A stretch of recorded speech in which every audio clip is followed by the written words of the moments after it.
A gente precisa entender, né, Dani, Alexandre, o que é discurso interno e o que vai ser o relacionamento com os Estados Unidos.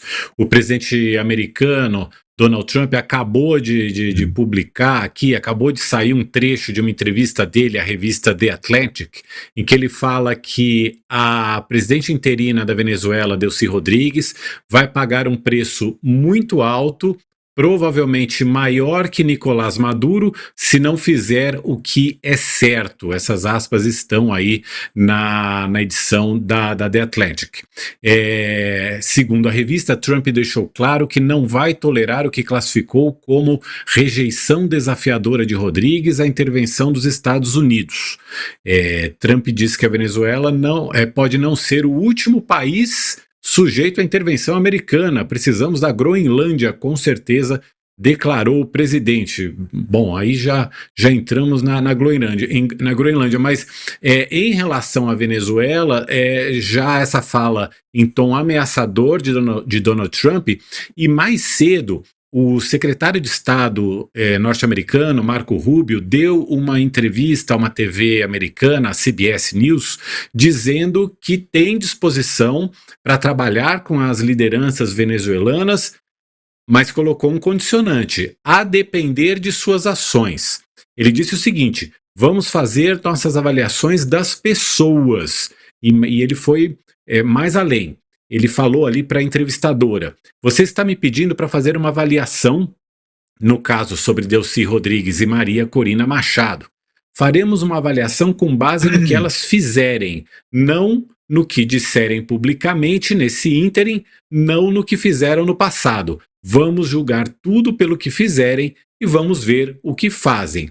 O que eu sei é, se não tomarem as decisões certas, os Estados Unidos manterão diversas ferramentas de pressão para garantir a proteção de nossos interesses, incluindo a quarentena do petróleo em vigor, entre outras medidas, foi o que disse Marco Rubio à CBS News. Alexandre, que dá para perceber é o seguinte: se o governo venezuelano tiver de acordo com os interesses dos Estados Unidos, que tem a ver com petróleo, tem a ver com a questão do narcotráfico e tem a ver com questão de imigração. Basicamente é isso, com o petróleo em primeiro lugar. Se seguir as orientações dos Estados Unidos, não tem problema ter, digamos assim, uma ditadura amiga ali na Venezuela. É mais ou menos isso que dá para entender? Olha, Mauro, tanta coisa aí para a gente discutir, né? Realmente, eu acho que nesse ponto, vocês tocaram em pontos importantíssimos. É muito bom conversar com gente tão qualificada, porque vocês facilitam muito o trabalho da análise. Por exemplo, a Dani levantou o conceito do Durkheim, da anomia, que é super importante, sofisticado, de discutir, apesar de que eu, particularmente, não vejo nenhuma evidência que isso possa acontecer, mas é sempre uma preocupação para a gente olhar como análise. Enfim, inclusive, eu até tenho brincado que eu digo que quando faltam boas informações, sobram analogias ruins. Então eu tenho visto muita gente, por exemplo, fazendo analogias que eu acho péssimas em relação à guerra do Iraque. Como se os Estados Unidos não tivessem aprendido nada com o Iraque. Eu acho que eles aprenderam bastante. E viram uma série de erros que foram cometidos lá.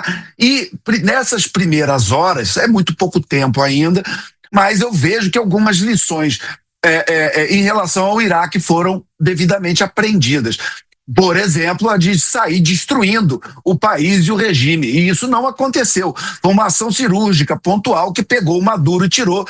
Mas, de certa forma, a manutenção da estrutura bolivariana, pelo menos nas próximas horas, nas primeiras horas, me parece um aprendizado duro, difícil, mas importante em relação ao que aconteceu com o Iraque. É um caminho muito diferente do que foi feito lá. Por quê? Porque talvez os Estados Unidos entendam que um país que há 26 anos é uma ditadura controlada por um narco-regime que destruiu todas as instituições democráticas, esse país, se você pega toda a estrutura do primeiro escalão, ou não só do primeiro escalão, mas também do exército, e você tira todo mundo de uma vez, talvez você jogue sim o país na anomia. E eu não estou vendo isso acontecer.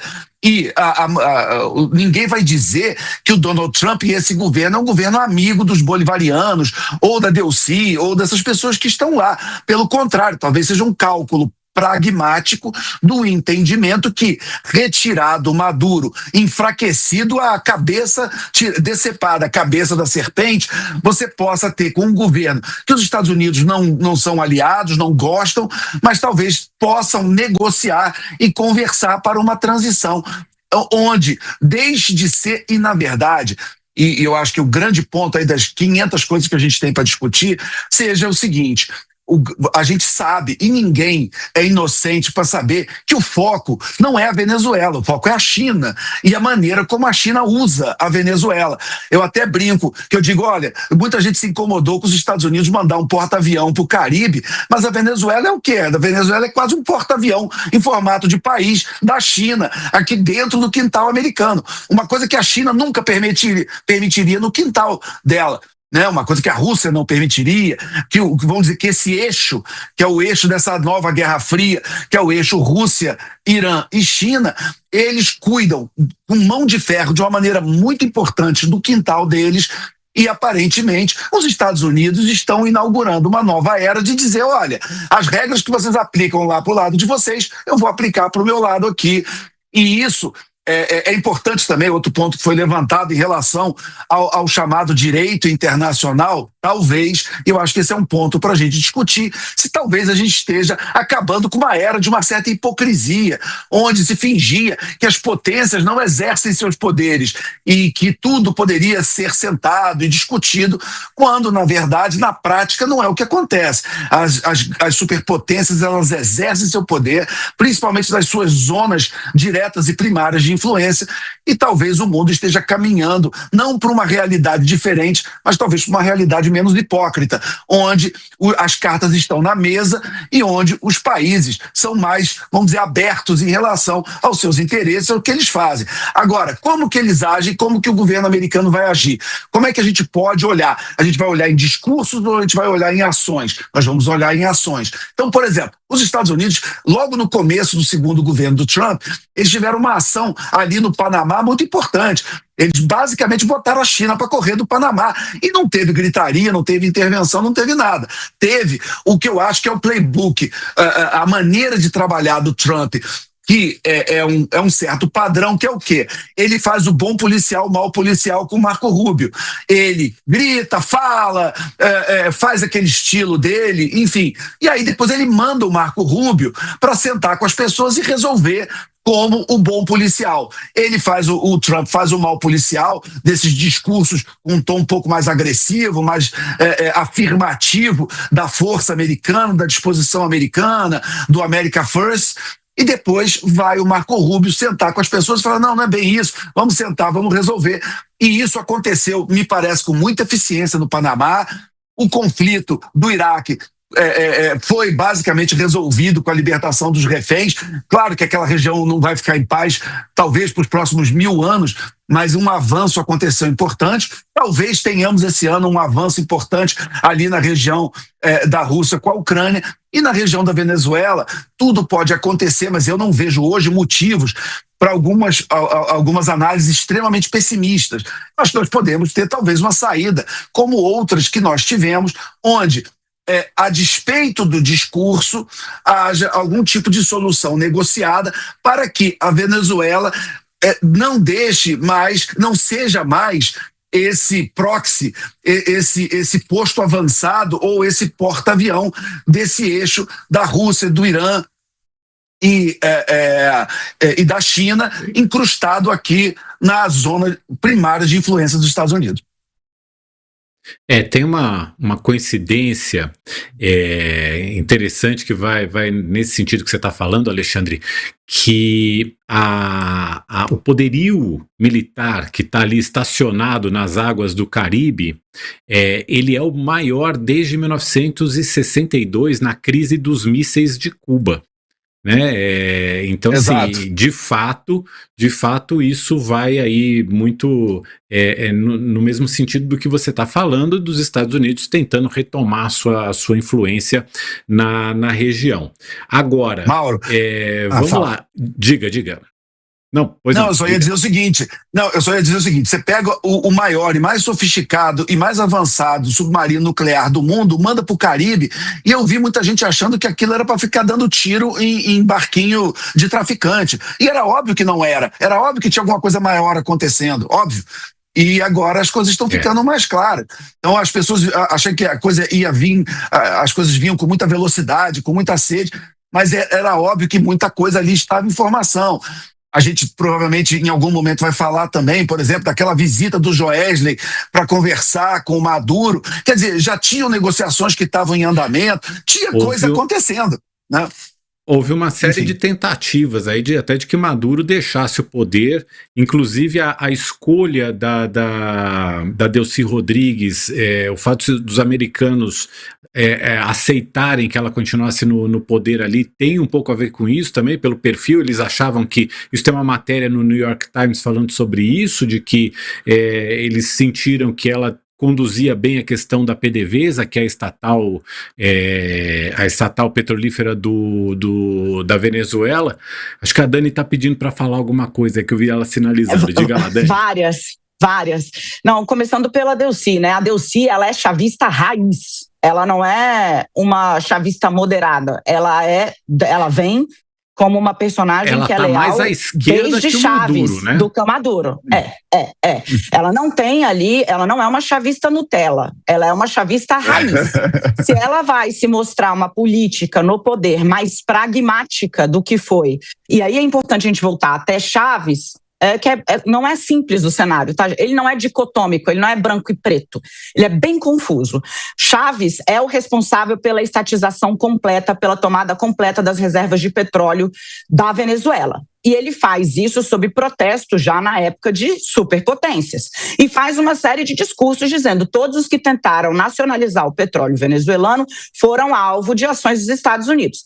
Quando os Estados Unidos vai lá, pega o Nicolás Maduro, prende ele, detona, ao contrário do que disse o Alexandre, foi de fato pontual, sim, mas houve destruição de setores estratégicos do escoamento de energia de petróleo da Venezuela. Portos importantes, os maiores, foram bombardeados. Isso vai precisar ser colocado de pé de novo. Alexandre, no entanto, está corretíssimo ao falar. A China colocou 20 bilhões. O último contrato que a China fez com a Venezuela era um contrato de 20 bilhões de dólares para petróleo, energia e infraestrutura. Não é que a China estava falando, não, veja bem, você me vende 20 bilhões. Ela falou, não, eu vou dar condições para você poder escoar esse volume brutal de petróleo, e aí, obviamente, teria seus mercados favorecidos. Portanto, eu estou assim, passando um pouco pelo que a gente disse aqui, para mostrar que a situação não é simples. Chama atenção, no entanto, para o discurso de policial bom, policial mal, né, que o Trump está sinalizando isso e aquilo, que ele, no mesmo discurso em que falou sobre Maduro e sobre a vice-presidente, ameaçou abertamente o governo de Petro, na Colômbia, a quem ele já sancionou com a Magnitsky e a quem ele também atribui o papel, sem provas até agora, consistentes, inclusive do Departamento de Justiça dos Estados Unidos e da CIA, de papel de ser cabeça de uma grande organização narcotraficante da Colômbia. Este é o presidente colombiano, que vem desde ontem fazendo as manifestações mais fortes. Colômbia essa que também teve embarcações bombardeadas pelos Estados Unidos. Os navios não permanecem ali de brincadeira, como disse o Alexandre. Eles permanecem com o presidente dos Estados Unidos dizendo que olha para Colômbia e para Cuba. E aí hoje, Trump vai a The Atlantic e retoma o discurso de que ele precisa da Groenlândia, que não é um discurso novo. Eu uso retoma porque no início de seu mandato ele falou em anexar o Canadá e tomar a Groenlândia, território lá vinculado à Dinamarca. Acho que a gente precisa chegar num ponto, e isso eu e o Alexandre temos em comum há muito tempo, de levar a sério o que dizem autocratas mundo afora. Quando Putin fez um discurso dizendo que era preciso restaurar a mãe Rússia, a mãe União Soviética, e que o então líder que abriu mão de territórios havia cometido o maior erro na história da União Soviética, todo mundo falou, delírio, autocrata. E o que ele fez? ele vai sair. Agora, os Estados Unidos não tem mais como pedir qualquer tipo de concessão aos russos, porque o Trump está fazendo a mesma coisa, se não pior. Não é que Putin entrou em Kiev, pegou à força o presidente ucraniano Volodymyr Zelensky e sua mulher e levou para a Rússia para ser julgado lá, sob a acusação que ele faz ao Volodymyr Zelensky de ser líder de uma associação nazista, que é isso que ele diz, entre outras questões, né? Ele está anexando territórios. Se amanhã a China resolve pensar da mesma forma e fala, bombardeei Taiwan, cansei dessa discussão sendo mediada aí, vem para cá que é meu mesmo, e vocês que se virem. A gente não pode, o perigo de naturalizar, e eu achei muito importante, Mauro, já devolvendo para você, a forma, interessante, na verdade, a forma como o Trump simplesmente naturalizou o que ele estava dizendo, como se ele estivesse falando coisas muito tranquilas. Eu vou governar a Venezuela, nós vamos governar a Venezuela, ele disse não uma, não duas, mas 3 vezes. E vamos tomar conta do petróleo. Se eles quiserem colaborar, bom, se não, não. Se a gente valida isso como uma oposição, seja um instrumento para dissolver governos autocratas, ditatoriais, violadores de direitos humanos, a gente abre uma porteira para qualquer um desses 3 grandes líderes mundiais, todos eles com tendências ao uso da força já demonstrado. A China não é uma democracia. Os Estados Unidos hoje, tem muita gente dizendo que está se transformando numa democracia iliberal. O Alexandre citou o Make America Great Again, né? O MAGA é contra a intervenção em outros países. Exatamente porque a grande pregação do Make America Great Again é de os recursos americanos devem ser gastos com os americanos. Quanto custa manter o maior porta-avião dos Estados Unidos e o maior contingente fora dos Estados Unidos hoje no Caribe por dia? Os Estados Unidos estão fazendo essa conta, né? Então, assim, está todo mundo olhando para um cenário onde parece que os adultos da sala resolveram se retirar. A China está exigindo a liberação imediata do Nicolás Maduro. Não se sabe até onde ela vai ficar só no gogó. Se vai haver uma composição entre o Xi e o Trump para que esses contratos chineses sejam honrados, a coisa é uma coisa. Se não vai haver composição e os contratos chineses passarem a ser desobedecidos, é outra coisa. Porque eu nunca vi ninguém abrir mão de 20 bilhões de dólares e de uma série de investimentos já feitos na Venezuela. Porque, de novo, o Alexandre está certo, a Venezuela tinha a China, a Rússia e o Irã como seus principais parceiros comerciais, inclusive porque, ao longo do chavismo, 26 anos de chavismo e madurismo, digamos assim, foi sofrendo uma série de sanções internacionais por países que não a entendiam mais como uma democracia, o que de fato não era, em especial nas últimas eleições. Para fechar, eu queria falar um pouco da incoerência da posição do Brasil, porque o governo brasileiro, o governo Lula, não reconheceu a eleição do Maduro, claro. Posso só deixar a questão do Brasil para daqui a pouquinho, claro. Porque aí a gente consegue amarrar bem a questão do Brasil. E antes eu passo só a palavra para o Alexandre para ele complementar também a fala dele, e aí a gente segue para a questão do Brasil logo na sequência. E aí a gente amarra o assunto aqui de uma forma que todo mundo nos acompanha. Alexandre, só para a gente concluir também com você, a Daniela colocou muito a questão realmente da China, né? De 70% a 80% do petróleo que sai da Venezuela vai para a China e colocou também essa questão de Taiwan, essa questão de blocos enfim. Como é que você vê daqui para frente o comportamento da China nesse cenário que você e a Dani estão traçando? Mauro, esse talvez seja o ponto mais importante de todos, né? Nessa redefinição global dessa nova Guerra Fria. A China, ela obviamente não está feliz com o que está sendo feito na Venezuela, mas os Estados Unidos estão dizendo, olha, nesse novo redesenho, nós sabemos que nós não temos como ser a polícia do mundo, mas nós sabemos que nós temos uma zona de influência. Esse lado do mundo aqui, o chamado Ocidente, é a nossa zona direta de influência, e nós não vamos permitir mais o que talvez tenha sido tratado por governos anteriores americanos de uma maneira muito, vá lá, na falta de uma palavra melhor, de uma maneira frouxa. Enfim, Então, os Estados Unidos estão querendo passar uma mensagem muito clara para a China em relação à sua própria região.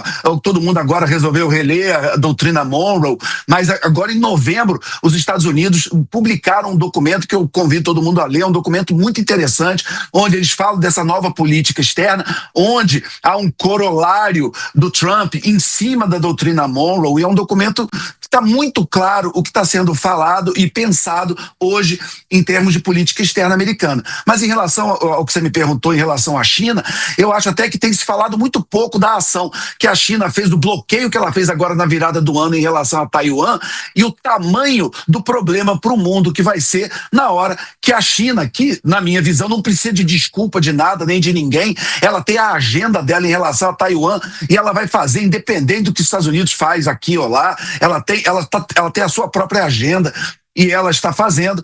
Quando ela tomar conta da ilha que produz os chips, os transistores mais sofisticados do mundo, a Nvidia, por exemplo, que é a maior empresa do mundo hoje de chips para inteligência artificial, a Nvidia, as pessoas não sabem, ela não é dona de fábrica nenhuma, ela é uma empresa de tecnologia, onde você tem alguns dos melhores cientistas do mundo desenvolvendo as placas que rodam a inteligência artificial de ponta do mundo, mas isso é tudo feito em Taiwan, é tudo importado de Taiwan.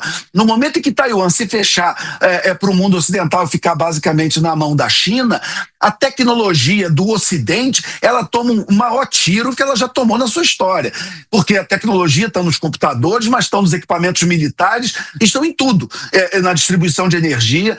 Então, esse redesenho do mundo é um redesenho importante.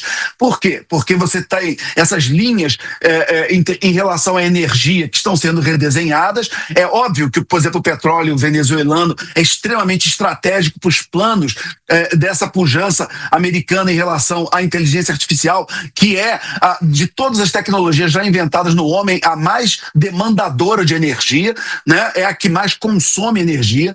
E cada vez mais ela precisa de mais e mais energia, e para isso as reservas da Venezuela são fundamentais para os projetos americanos.